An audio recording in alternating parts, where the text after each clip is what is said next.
কৃষ্ণ মহাপুৰুষ মাধৱদেৱে আমাৰ নৰমনুষ্যসকলক কিছুমান উপদেশ দিছে। তাৰে ভিতৰত আত্ম উপদেশো দিছে। আত্ম উপদেশ কি বাৰু অকণমান জানি লওঁ আহকচোন। কৃষ্ণ হে জীৱা সদা তোৰ মধুৰেশে মাত্ৰ প্ৰিয় জান তই ৰসৰ সাৰক আনতে যি নিৰন্তৰে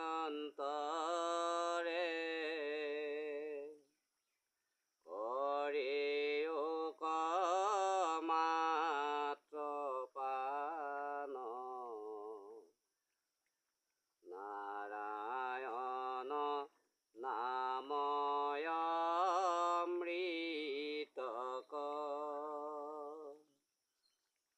নাৰায়ণ নাম অমৃতক।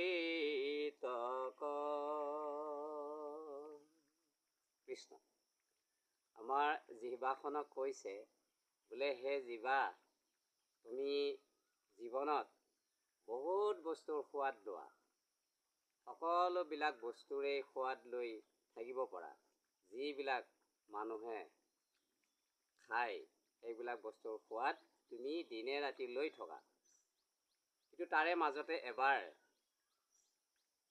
প্ৰভু ভগৱন্তৰ এই যে গুণানুকীৰ্তন, সেই গুণানুকীৰ্তনৰো ৰস অকণমান তুমি ল'বা, নহ'লে জীৱনটো তোমাৰ বিথলে যাব, সেই বুলি কৈছে।